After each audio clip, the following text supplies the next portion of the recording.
Witam Was, kochani. Witam, kochani. Widzimy się dzisiaj z doktorem Ovadio. Rozmawiamy na temat głównie chorób kardiologicznych związanych z sercem, układu krążenia. Natomiast ja myślę, że ta rozmowa będzie oczywiście miała szerszy zakres, ale to zobaczymy. Będę czekała, aż doktor się pojawi. Pisaliśmy dzisiaj ze sobą, jest dość duża różnica czasowa. Doktor mieszka na Florydzie, więc tych godzin mamy trochę między sobą. Jak ja wstawałam i w sumie to już dzisiaj się obudziłam o 4 rano, więc niestety nie pospałam zbyt długo, ale jak była 6, to właśnie doktor szedł spać, a ja rozpoczynałam dzień, więc teraz będzie na odwrót.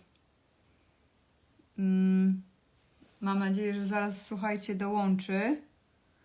Nie, słuchajcie, kochani, tutaj nie wysyłajcie mi zaproszeń, słuchajcie, do dołączenia do live'a,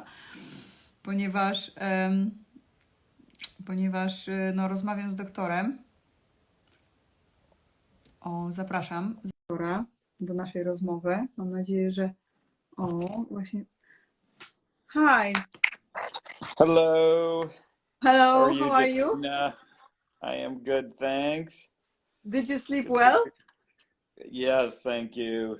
So what time is in Florida now? So I'm actually in Chicago, Okay. Central U.S., so it's 11 a.m. here now. 11 a.m. So it's not so bad. So No, in Poland it's 6 p.m. as you know. Good. So I introduced you to my audience already. So I hope that they know you more or less. But I would like you to say something more, because I read about your story on your website. I know that you are a cardiac surgeon, and you have on your bio actually a really nice sentence, which I like it, because it's like, can I read it? I've done 3,000 heart surgeries and don't be my 3001 patient. So honestly, for me, it's amazing sentence. And I would like to know you better. I mean, how did you start to do like this? I mean, because it's not so common. Yeah, definitely. So, I think, the key messaging there is now having been a heart surgeon for 20 years, want people to understand that the best thing you can do is to not have heart surgery. No matter how good a heart surgeon I might be, or, all the other heart surgeons are in the world, you're never as good after you have heart surgery as if you didn't need the heart surgery in the first place. And this is really true for most of the, chronic diseases that we face in society today. When you look at things like diabetes, high blood pressure, cancer, heart disease, Alzheimer's disease, you're always better off not having these things in the first place. And I have come to understand that the best way to prevent all of the diseases that I just mentioned, and many others, is by focusing on our diet and our lifestyle. And I learned that really, that started with my own personal journey. I was a very unhealthy heart surgeon. I was morbidly obese. I had pre-diabetes. I was tired all the time. And this was when I was in my, 30s, my 20s and my 30s, and continued into my early 40s. And I really started asking why, and, what can I do about it? Because I had tried all of the normal things, all of the things that I had learned in school about trying about how to lose weight, how to become healthy. And, over and over, they didn't work for me and they weren't working for my patients. And thankfully, I came to learn a different approach And by focusing on diet and nutrition and focusing on eating whole, real food, I was first able to improve my own health, and now I'm able to help people to improve their health before they need me as a heart surgeon. Yeah, I understand. And now your diet's more ketogenic diet or carnivore? How can you say? Yeah, so I would say it's a heavily carnivore diet. You know, I am not 100% strict, but you know, on a day-to-day basis, you know, 95+% of what I eat is going to be animal products of some sort. Meat, seafood, dairy, is really the vast majority of what I eat. Mm-hmm. Do you eat only one meal a day or more? It depends on the day. You know, I would say on more days than not, I end up eating one meal, you know, just because that fits well into my busy life as a heart surgeon Mm-hmm. and a physician. And, you know, I do a lot of travel and my family. So, you know, oftentimes it works out that I only eat once a day. Again, it's not something that I'm necessarily, you know, strict about or restricting myself to eat once a day. I really do Mm-hmm. try to eat when I'm hungry, and on most days I only get hungry once a day, and so that fits well for me. But you know, I think the decisions on what to eat, when to eat, all of these things, you know, we have to realize that there isn't one right answer for everyone. Everyone needs to find their, you know, what works best for them. Yeah. But I think, you know, the framework for doing that has to be um, paying attention to your metabolic health markers, I think, are the best way to go about this. And just to review, I'm sure many in your audience are familiar with this, but the 5 measures of metabolic health that I think everyone should be paying attention to are your blood pressure, your waist circumference, your triglyceride level, your HDL cholesterol level, and your blood glucose. And you know, when you pay attention to those 5 metrics, if you keep them within the healthy ranges, that will, you know, give you the best chance of not getting, you know, all of those diseases that we talked about. Or if you already have one of those diseases, that's going to be the best way to improve your overall health. Okay, so when you mention about cholesterol, I would like to ask you because mostly people are really afraid of high level of cholesterol, and they are afraid because if they use ketogenic diet or even carnivore, and they have a little bit of, maybe not even a little bit, but higher cholesterol level, they are afraid of it. So could you please explain what do you mean? What should we check in this part of cholesterol? Yeah, so cholesterol is a very complex topic and it's misunderstood, you know, by most physicians, honestly, and certainly, you know, it's hard to understand for non-physicians.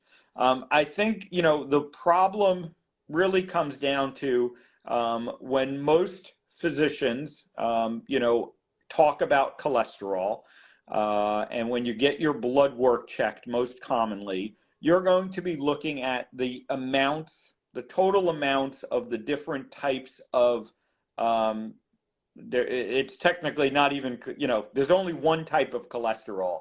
It gets carried in different, what we call lipoproteins. So these are different Mm-hmm. molecules within the blood that carry the cholesterol around. And when you go and get your blood work checked and your doctor talks to you about your cholesterol level, they're really talking about those different types of molecules that are carrying the cholesterol around. And some of those can be harmful, and some of those are not harmful. They're beneficial. Um, but you know, the basic blood test doesn't do a real good job of differentiating that.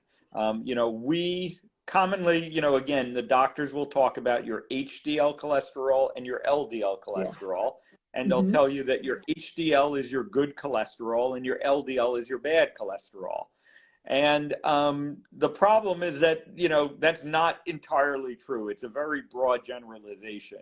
When we look at LDL specifically, there are good types of LDL cholesterol that are not going to do anything harmful within your body, that are serving very important purposes within your body. And then there are bad types of LDL cholesterol that are damaged and can ultimately build up and form the plaques in your arteries that, lead to heart disease. But the basic testing doesn't show us which ones you have. And if we just take the approach of lowering all the cholesterol, then we're lowering the good with the bad. And that might not end up being, a net benefit. So it's important to, do more advanced testing to help you differentiate your truly good versus your truly bad cholesterol. And then figure out, if you have too much bad cholesterol, why do you have too much bad cholesterol? Don't just take a medication to lower it. Figure out why you have too much bad cholesterol and fix the problem that's leading to you having too much bad cholesterol, instead of just trying to lower the bad cholesterol without focusing on the underlying problem. And again, that underlying problem is usually a metabolic health issue.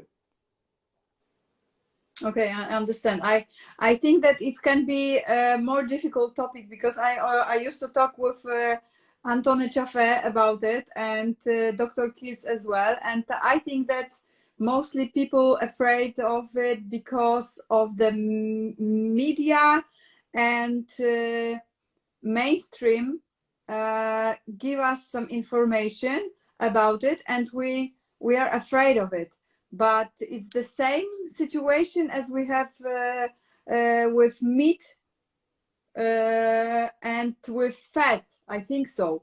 And that is actually my second question, because I've read how you try to lose weight for a long time, and you counted calories. And I would like to ask you about what could you advise to people who are counting calories, because they are not necessarily obese, they're afraid to eat something because they're afraid they are going to be unhealthy, or they are going to be obese or fat or whatever. And I read about it that only 200 years ago Nicolas Clement introduced the name of calories. So we used to live before that normally, I think. Yeah. Yeah, so calories are really, counting calories does not work well for controlling your weight. And there are a couple of different problems that come with counting calories. The first is that, we don't have very good ways of either determining how many calories we're eating, and we don't have very good ways of determining how many calories we're burning, during day-to-day life. So, while it's technically true that if you bring in more energy than you put out, you're going to end up gaining weight. Trying to assess your calories is a horrible way of managing your weight, because we can't accurately measure how many calories we're taking in, and we can't accurately measure how many calories we're putting out in a day. So that's why it's not useful. Instead, I think, we should be focused on the quality of the food that we eat. Understand that, your body does not sense calories. Your body senses nutrients, and your body is looking for the nutrients it needs to function optimally.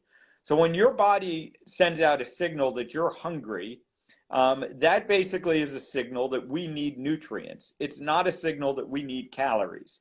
And if you keep eating food that doesn't have the nutrients that your body needs, and these are these are the processed foods that so many of us, eat.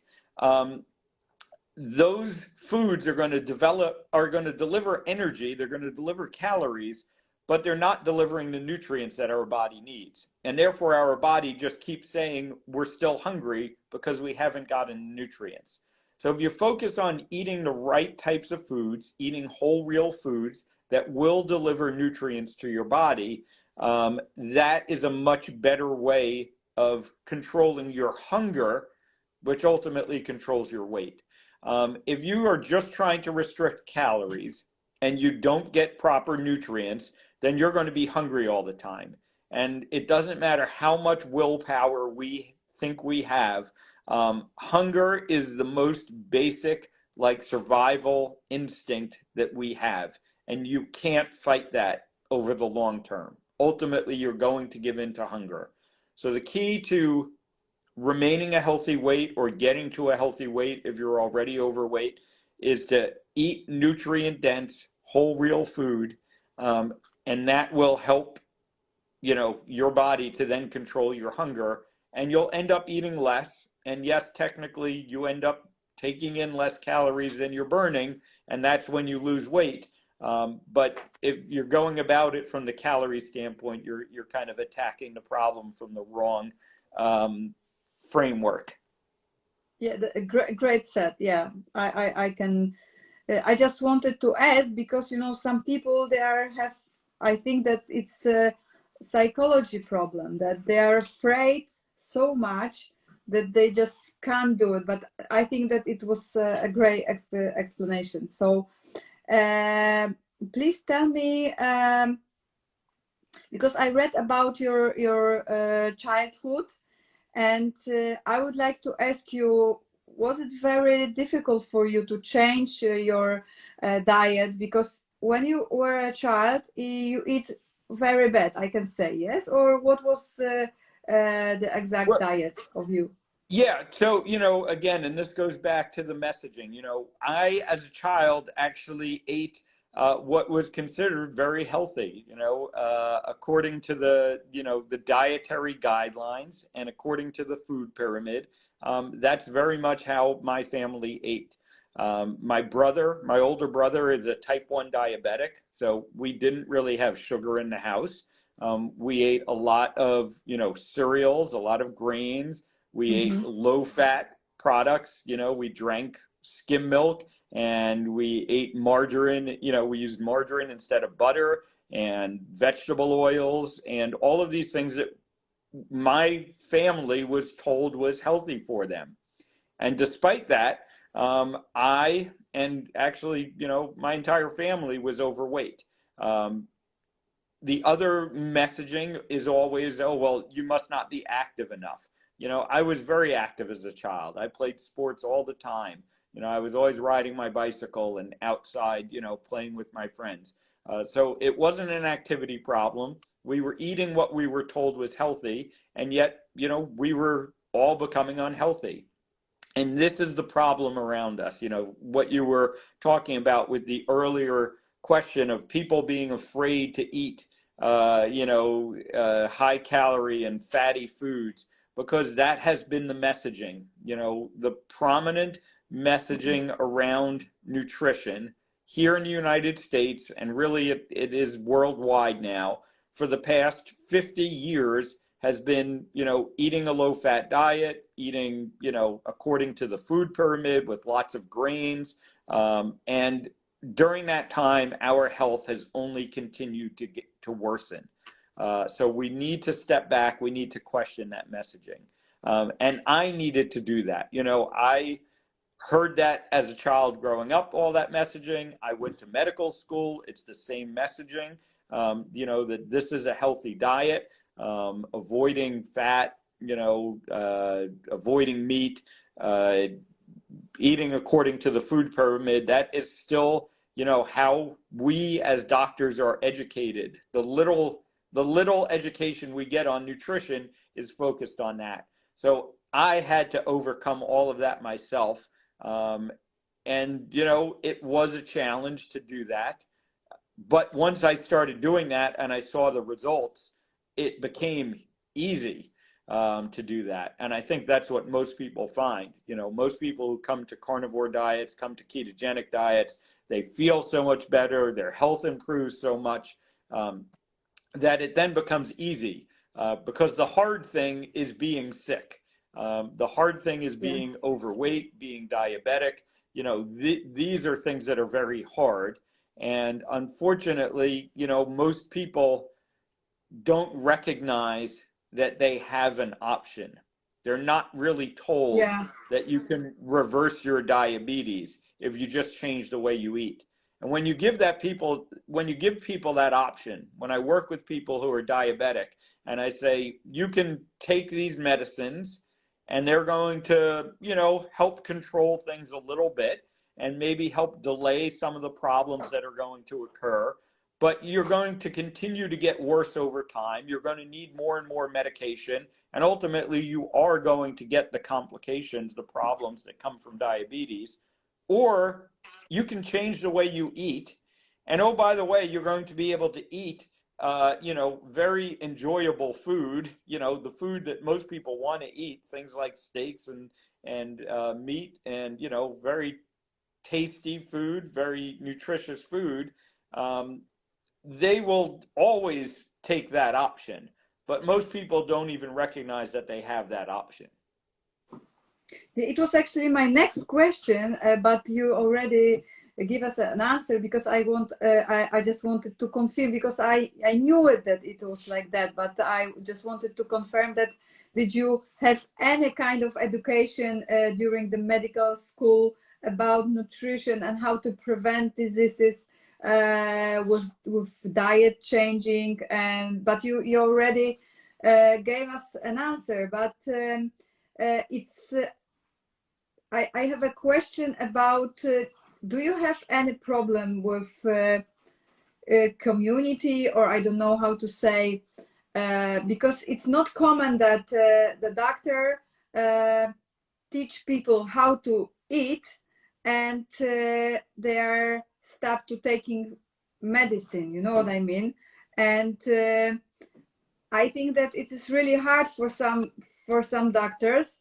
I've heard this situation from Sean Baker. I mean, I know the situation of Sean Baker, who is Yep. treating people, and he had a lot of problems because of that. And you, as a cardiologist, do you have problems, or you have a lot of your physician as well, other physicians who support you and do the same? How is it looks like? Yeah, I would say, there are more and more physicians who are understanding that, our traditional approach is not working. And the results that they are seeing for their patients are very disappointing. And, both the doctors and the physicians want something different. And ultimately, they come to recognize the importance of metabolic health and of approaching these things with nutrition and lifestyle. Many of them are still afraid to be, to kind of speak out about that and to be too vocal about that.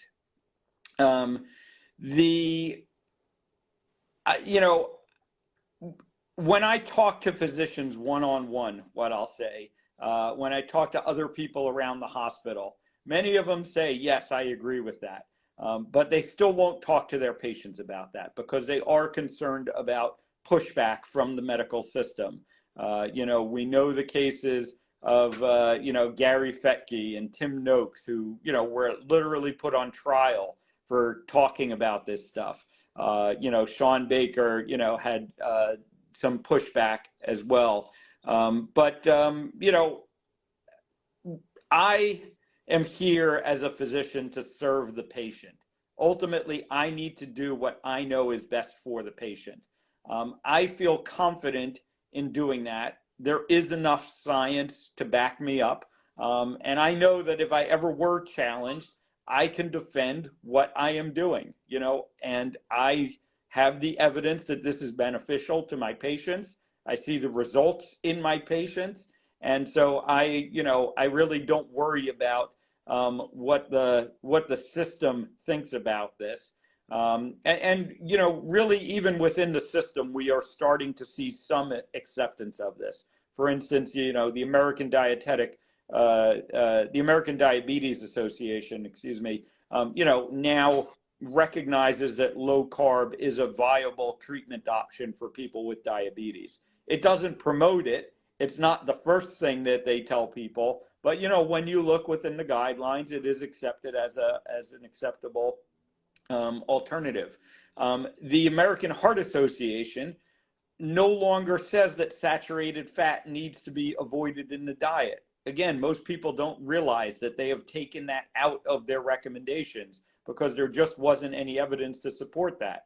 And that's the main argument against eating meat, is that it contains saturated fat. So these things are, slowly changing. And like I said, my role as a physician is to serve the patient in front of me the best way I can. And that is my focus. And, so I really don't worry much about what others are going to say, because I know I am doing what's best for that patient in front of me. I'm so happy to hear it. Really, it's so great. Really, could you please give us just tell us how did you start to encourage your patient to change their lifestyle? Because did you already stop to operate, or you do it? Yeah, so I still operate. I still work as a heart surgeon, but I also have a private medical practice. It's an online telemedicine practice that's available to patients throughout the United States, that I work with them to help them prevent heart disease. In addition to that, I also have now some coaches, a coaching program that's actually available worldwide. So if anyone's interested in that, you can go to ifixhearts.com and sign up for the waiting list for the coaching program. And, that is a group setting. We don't provide the specific medical care that I provide in my telemedical practice, but we help people in a group coaching and individual coaching setting to improve their health, prevent heart disease, feel their best every day.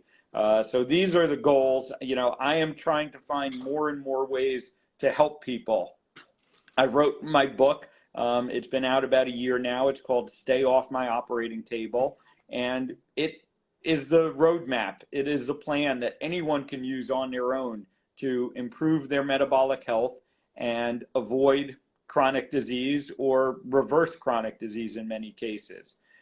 So, as I said, my mission is to serve as many patients as possible, to do the best that I can for each of the patients that I serve, and to try and spread the message about metabolic health in any way that I can.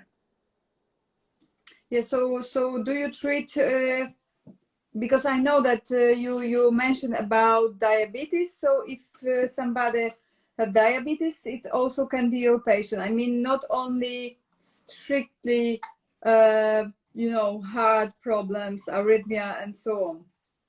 Correct. Yeah. So, we need to understand that, the way that, what works to prevent heart disease also works to prevent all these other chronic diseases that go along with, poor metabolic health. Whether it's diabetes, many forms of cancer that are associated with poor metabolic health, Alzheimer's disease, all of these things have the same root cause, which is metabolic health. And that's what I am treating. That's what I am helping patients with. So while obviously my expertise is in heart disease, and many patients come to me because they have a concern about heart disease or they already have heart disease, we end up improving all of these other things as well. I end up reversing their diabetes. I end up getting them off of medications for high blood pressure. All because we are focused on metabolic health, which is at the root cause of most of these chronic conditions that we face today. Yeah, that's true. And could you give us some advice? I mean, mostly my audience, they know that what we eat, it connects with us, and it's really important, so they know about it, and I know that. But you know, always the same question, Justine. This may be, for example, arrhythmia. Can I do anything with my diet to prevent or to cure arrhythmia? Because they are afraid because of, for example, the in the family problems, or they are already have it. So can we give them some advice what they can do about it? Yeah, so that the question around arrhythmia really comes down to what type of arrhythmia is it, what is causing the arrhythmia. There are one of the common arrhythmias that people deal with is something called atrial fibrillation, and that does seem to have some relation to inflammation in the body. And if we can lower inflammation, which is one of the things that metabolic health improvement does, I have worked with patients that have improved their atrial fibrillation. There are other arrhythmias that are truly, a structural problem in the heart. They have an electrical problem in the heart, and the diet isn't going to be able to change that, but it's still going to help you to be able to tolerate the problem better, I should say, because there are many people who have arrhythmias that don't, necessarily have symptoms related to it, and it's there, but it's not, too pressing, too major of a problem for them. And so I believe that the better overall health that you are in, no matter what medical problem you're dealing with, you're going to be better off. So I always tell people, diet and lifestyle may not be the answer to everything. You might still need medications for certain things. You might need procedures for certain things. But if you improve your metabolic health, you're always going to be better prepared to deal with whatever else comes than if you were in poor metabolic health. And, infections are a perfect example of this.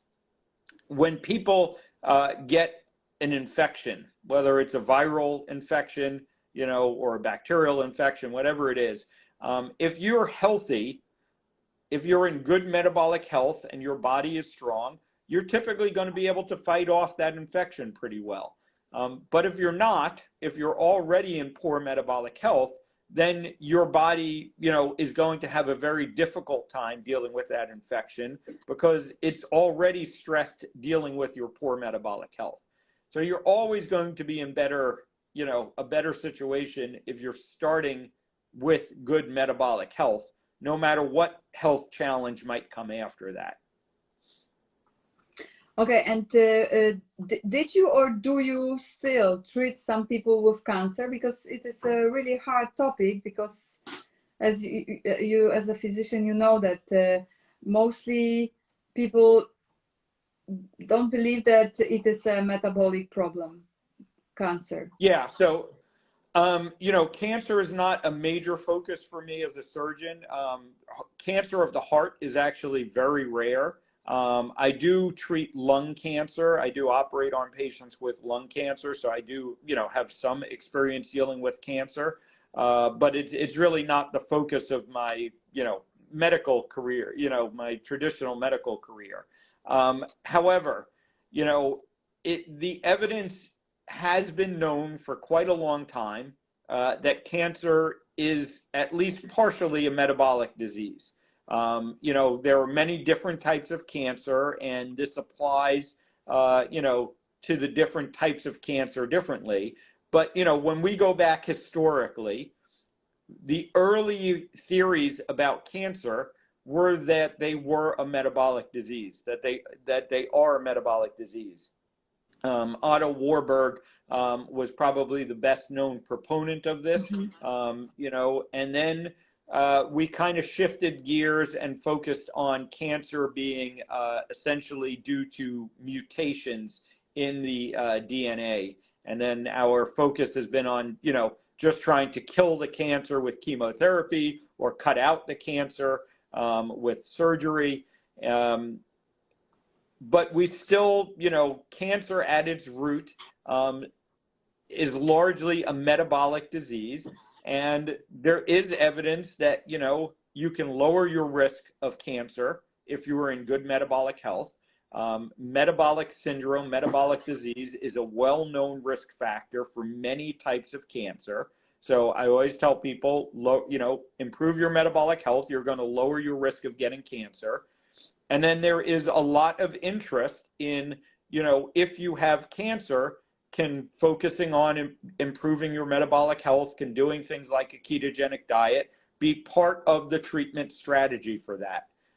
It might not be the only thing you do, but there is increasing evidence that it can be beneficial to implement a ketogenic diet or implement a diet that's focused on metabolic health improvement as part of your overall strategy for dealing with cancer. Yeah, I've heard about it, and I know also Annette Bosworth, and she teaches a lot. I don't know if you know her about cancer, and I just wanted to know if you have the same experience. So thank you for your opinion, and could you please tell us, because I don't know how it's United States, but I think that similar that mainstream is think that meat is really acidic for us, and that's why we shouldn't eat it, because we can have a lot of problems with our heart, with our cardiovascular system, or kidneys as well. And a lot of my audience always ask me about okay, Justin, but I can't be on this kind of the diet because I have a kidney stones or gout. So could you explain us how it works? Yeah, so all of those things are just simply not true. So, again, technically meat is acidic. Like if you measure the acid level in meat, it's going to be acidic compared to your blood. But, fruit is even more acidic. Everyone knows about citric acid. It's like the main component in many, in fruits.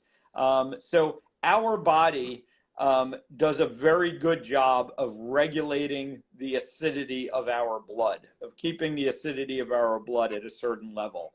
And the foods that we eat really don't influence that. So this whole theory about eating, alkaline diets and meat being acidic, drinking alkaline water, it has no basis in, in science, in reality. And there's no reason to avoid eating meat because you think it's acidic. Almost everything we eat, it turns out, is acidic.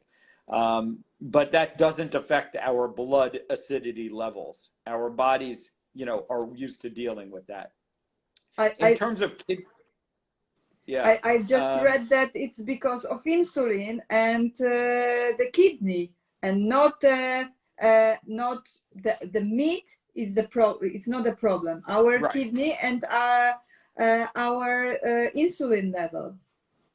Is that true? Yeah. Well, the regulation of our blood acidity is a very complex system, and it largely is the kidney that is responsible for that. And like I said, there's really no influence from the food that we eat. Realize that our stomach, the acid level in our stomach is much more acidic than almost any of the food, than really any of the food that we're going to eat. And, whatever we eat, it gets broken down in the stomach. It gets mixed with those acids. And then as it goes through the intestines, it gets absorbed. And our body then processes it. But there's no difference based on what we're eating in our blood acidity levels. Now, the kidney issue is, again, a common issue that comes up. And it really has no basis in science. The concern around meat and the kidneys is the protein, in meats, and that too much protein is going to be put an extra workload on the kidney and could somehow cause the kidney to fail. The scientific studies actually show the exact opposite, that high protein diets are beneficial for kidney function. Low processed food consumption is the best thing you can do for your kidney health. You know, there's no getting around that. All the studies show that the more processed food you eat, the more likely you are to get metabolic syndrome. Metabolic syndrome, again, is the biggest risk factor for developing kidney disease. So the best way to protect your kidneys is to avoid getting metabolic syndrome, and that's best done by avoiding processed food. And there is no reason that people with kidney disease should be avoiding, you know, ketogenic diets, should be avoiding the carnivore diet. Yeah, exactly. And what do you think? Do we have any risk if we are vegetarian or vegans? Because a lot of people now are on vegetarian diet or even vegan, and they. What do you think about it? Is it good for our health? So, you know, vegan and vegetarian diets that eliminate processed food are going to be better for our health than, you know, the standard Western diet or the standard American diet that's very heavy in processed food. However, you know, many vegan and vegetarian diets are heavily processed. All of these fake meat products, you know, all of these packaged foods that, you know, are vegan and vegetarian, but they're heavily processed, those are not going to be good for your health. So you can improve your health with a vegan and vegetarian diet if you're eliminating processed food. The problem becomes that there are certain nutrients that just are not available, that, you know, certain nutrients that are essential to us as humans that are just not available in vegan and vegetarian diets, especially vegan diets. If you're a vegetarian and you're eating some, you know, and you're eating eggs and you're eating, you know, seafood, then you might be able to get the nutrients that you need, but it's challenging. And so that becomes the problem long term for people that are doing vegan and vegetarian diets.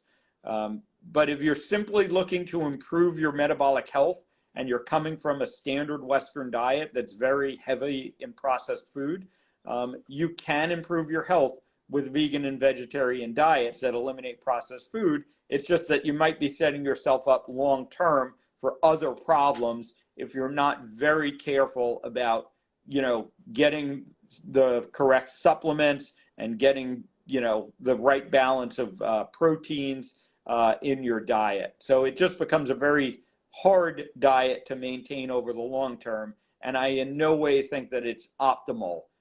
We as human beings evolved eating meat, and there's no getting around that. And, you know, everything, our metabolism, our digestive system, you know, is all designed for eating meat. So I don't believe that vegan and vegetarian diets are optimal. I do believe that they can help improve health, but only if they're eliminating processed food. Yeah, I understand. And do you think that can we find any of circumstances, I mean, any of disease which shouldn't use ketogenic diet or carnivore? Because some people ask me, okay, Justine, but for me, for example, I have Hashimoto, or I have kidney stones, or I don't have gallbladder, or I have cancer, because I think that mostly people with cancer are afraid of meat and of fat diet. Mostly meat, even not fat, but meat. So do you think that we should avoid this kind of diet, I mean ketogenic or carnivore, if any, if in some cases? You know, honestly, I'm yet to find a situation where I think, you know, someone can't do a carnivore or ketogenic diet and it you know, wouldn't be helpful or it might be harmful for them. I've yet to see that situation. I think that, you know, there are many complex situations where you really need to be working with a physician who understands this. You know, there are lots of, you know, if you're on medications, you know, for things like diabetes, just, you know, trying to do this on your own can be dangerous. And you can get yourself into a situation that, you know, can be dangerous. But that doesn't mean that the diet is dangerous. It just means that the combination of diets with your medical condition, with your medications, needs to be managed by someone who understands how to do this. But honestly, I am yet to find a disease state that I think, that you can't do a ketogenic diet in. Again, realize that this is our baseline diet as human beings. We evolved on ketogenic diets. When we were hunter gatherers, when we were eating mostly meat and we were eating mostly fatty meat, we were ketogenic most of the time. It is clear that our brains and our hearts work best under a ketogenic metabolism. So I am really yet to find a situation where I, wasn't able to recommend a ketogenic or a carnivore diet to someone. And, is it necessary for everyone to be carnivore all the time? No, I don't think it is either. But I think it's a very good baseline, a very good framework to build upon. And, I think finding a physician or a practitioner of some sort that understands this and can work with you, almost everyone can successfully implement these diets and see improvements from these diets. But again, it's important to figure out what works best for you. There is no one right, just blanket statement. I don't tell everyone that you should be eating this diet. There's going to be some nuance for everyone, and it depends on, where you're coming from, what conditions you have, and that's where working with a good practitioner is so helpful. Yeah, thank you. I think that that's the problem. I mean, in Poland, but that we still don't have enough this kind of practitioner, and it's really hard for us to find someone who can help us with really bad situation. I mean, if you have cancer, it's not common to find somebody who is going to help you in a different way than in a hospital, you know what I mean? And even if you would like to try, or you do this by yourself, or you have to go to the hospital and do the academic approach. I think so. I think so that's the problem mostly for people who are afraid of doing it by themselves because they don't have enough knowledge, and that's why they prefer to go to the doctor, to take the pill, to take the hospitalization, and they are really afraid of take this responsibility for them because they are not able to do it. I think so that's the problem. Yeah, and it is a very difficult situation, and it's true worldwide, here in the US as well. There aren't enough physicians that are knowledgeable about this and can work with patients. Understand, again, that physicians should not be telling you what to do. The role of a physician is to educate you and to help you to make the best choices for yourself. And, I really want people to understand to be empowered to, take charge of their health. That doesn't mean, ignoring your physician necessarily, but it does mean, take an interest in your situation, in your health. Get online, connect with physicians, like myself and like others who are out there, and, we're putting out material on YouTube and podcasts and all of this. We live in an amazing time that we have access to this information. And, ultimately, you also have to realize that, you know yourself best. You know your health best. Your physician is there to help you with that. But your physician, has hundreds or thousands of other patients to take care of as well. And so they are not able to focus on your particular problem as much as you're able to focus on your particular problem. So, you do need to be an active participant in your health. You shouldn't just be passively accepting whatever your physician tells you. And if you disagree with your physician about something, or you want to try a different approach, you should be able to do that. And if your physician says, absolutely not, I won't take care of you, then find a different physician. Ultimately, unfortunately, all too often I do see the case that physicians aren't open-minded enough to this stuff and aren't willing to work with patients. But again, we have, you have to be willing to put the effort in. You have to be willing to put the resources into your health, and you have to actively manage your health and actively work to improve your health. And when you make that decision to do that, you're going to have success. But you have to commit to that first. You have to understand why you want to be healthy, and you have to commit to doing what it takes to then be healthy. And that may involve a lot of work. It might not be easy to do, but ultimately it will be worth it. Yeah, that's great talk, really. I have a last question because I know that you are very busy. Also, the last question is, I know that all cases are different and you can't recommend everybody the same, but mostly, what recommendation you can give us as a patient? I mean, you have a patients in generally speaking, and what recommendation fits to everyone? Yeah, so I think the principle of, focusing first on your metabolic health and improving your metabolic health, finding what is going to work to improve your metabolic health, it is applicable to everyone. And really that starts with what we eat and what we do.